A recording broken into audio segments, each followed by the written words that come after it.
depuis aussi loin que je me souvienne, quand on a commencé à jouer de la musique, puis jusqu'au temps que Saccage a pris forme il y a quasiment 10 ans. Les gars ont toujours été passionnés par la musique qui défonce. La légende veut que le band ait commencé aux alentours de 2006-2007 par notre premier drummer durant ce qu'on peut appeler une beuverie dans un bar de la Rive-Sud de Québec.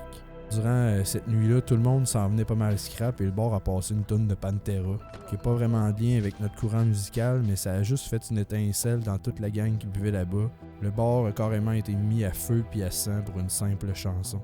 Ça aurait été à ce moment-là que notre drummer original aurait tout simplement eu l'idée de commencer son propre band, avec la ferme intention d'inclure l'énergie de chaos qui venait de se passer là-bas.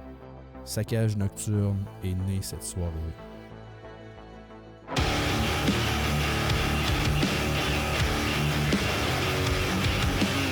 On est tous des chums de longue date qui se regroupent pour faire sonner nos instruments et faire que le temps s'arrête puis qu'il n'existe plus rien d'autre que ça. Même après des centaines de shows, il y a toujours un feeling spécial, une espèce de vortex de temps qui se forme, puis il n'existe plus rien d'autre que celui d'être focusé pour aller faire nos tunes sans penser à rien d'autre que ça.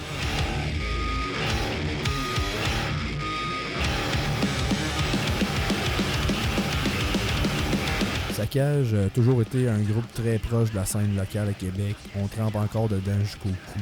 La majorité de nos chums, c'est du monde qu'on a connu d'un show, qui sont également dans plein de groupes. Je pense que ça fait partie de notre ADN, cette espèce de proximité-là avec les autres musiciens de la ville.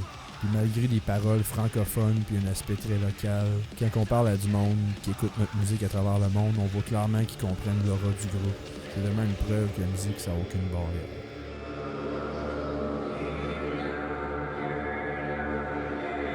Notre vision par rapport à Saccage est parfaitement claire.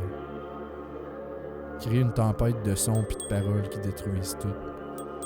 Puis de faire des chansons qui sont un appel au pit pis à la violence.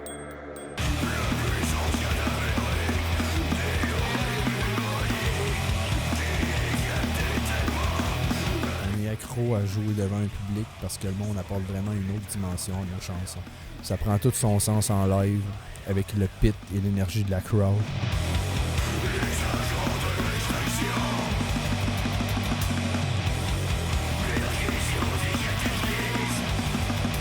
Je peux dire qu'après 10 ans, il n'y a pas grand-chose dans la vie qui me fait plus triper que faire ce type de musique-là. Si je peux mourir en continuant à faire ça jusqu'à l'éternité, pour moi, c'est ça le paradis ou l'enfer.